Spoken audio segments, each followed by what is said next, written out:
Hello guys, welcome to my channel. So আজকে আমি একটা বড় ভিডিও করছি। আমাকে কিছু মানুষ জিজ্ঞেস করেছে কিভাবে আমি আমার শর্টস ভিডিওগুলো বানাই। তো আমি সেই জন্য এখানে আমি কিছু রং নিয়ে নিয়েছি। So let's go to my painting. তার আগে বলে রাখি, তোমরা যদি আমার চ্যানেলে নতুন হও please do subscribe and like করতে ভুলো না যদি তোমাদের ভালো লাগে।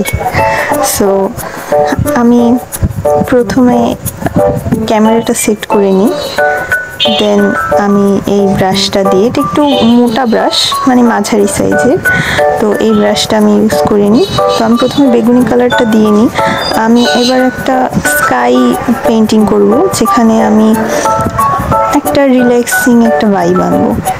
তো আমি তারপরে নীল কালারটা দিয়েছি, এটা নীল না, এটা আকাশি। তো আকাশি কালারটা মিক্স করে দিচ্ছি।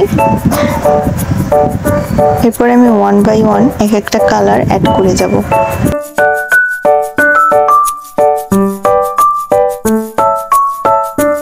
এরপর আমি সবুজ কালারটা ইউজ করে নিচ্ছি, কারণ সবুজ কালারটা আসলে সূর্য ডোবার পর দেখা যায়। তো আমি চেষ্টা করি প্রত্যেকটা পেইন্টিংয়েই সবুজ কালার অ্যাড করতে।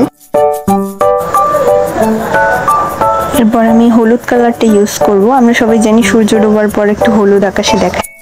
তো আগেই আমি একটু সরি বলে রাখি, কারণ ব্যাকগ্রাউন্ডে একটু ট্রাফিকের আওয়াজ শোনা যেতে পারে, কারণ আমি এখন সকালে ভিডিওটা করছি আর কি, ভয়েস রেকর্ডটা করছি। তো আমি আশেপাশের যে রঙগুলো লেগে আছে ওগুলো একটুখানি ক্লিয়ার করে রাখছি, কারণ না হলে ভিডিওতে দেখতে খারাপ লাগে। আর তাছাড়া কালার মিক্স আপ হয়ে যাওয়ার একটা বিষয় থাকে। আর এখন আমি একটা ডার্ক গ্রিনিশ টাইপ একটা কালার মিক্স আপ করে নিচ্ছি, ব্ল্যাক কালার আর গ্রিন কালারের সাথে। এটা হলো আমার ঝোপঝাড় বানাতে একটু হেল্প করে। লাইক পিছনে থাকে না ঝোপঝাড়, তারপরে নিচে ঝিল থাকে, সেটা একটু রিফ্লেকশন দেখা যায়। এখন রিফ্লেকশনের জন্য একটু হালকাভাবে আমি একটু কালারটা ইউজ করে নিচ্ছি,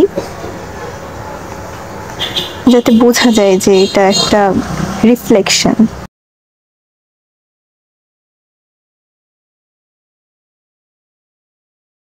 দেন আমি এখানে মেঘ এঁকে দিচ্ছি।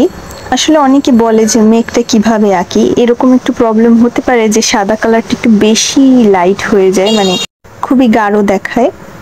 তো সেই জন্য আসলে কিছু করার নেই, মানে ওরকম দিয়ে তারপরে আপনারা একটা কাজ করতে পারেন, তুলিটা ভালোভাবে পানি দিয়ে ধুয়ে তারপরে ওটাকে একটু মুছে নিয়ে আপনারা ইউজ করতে পারেন, তাহলে আর কি মেঘটা একটু একটু ব্লেন্ডেড লাগবে।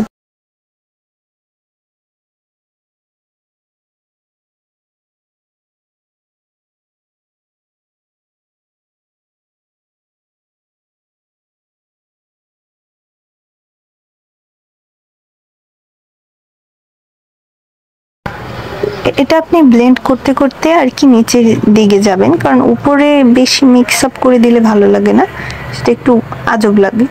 তো এখন আমি এটা কি বলে, ফ্লাপি ব্রাশ, যাই হোক, এই ব্রাশটা দিয়ে আমি ঘাস এঁকে দেবো। এটা বেশি অত কঠিন না, এটা আপনারা যে কেউ পারবে।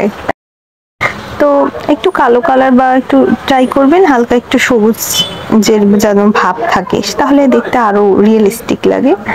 তো আমি সেটা এরকম করে দিয়ে দেব।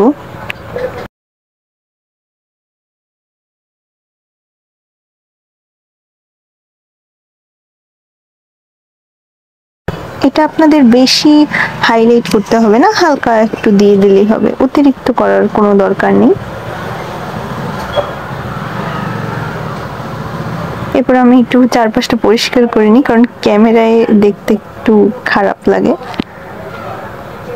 তো যতই হোক ইমপ্রেশনটা অনেক দরকার। তো এখন আমি কমপ্লিট করে নিয়েছি আমার পুরো আর্ট ওয়ার্কটা। আমার একটা ভিডিও করতে প্রায় 15 মিনিটের মতো সময় লাগে, যেটা আমি 15 সেকেন্ডে দিয়ে দিই। তো যদি আমার পেইন্টিংটা ভালো লাগে প্লিজ সাবস্ক্রাইব করুন আর লাইক করতে ভুলবেন না। বাই।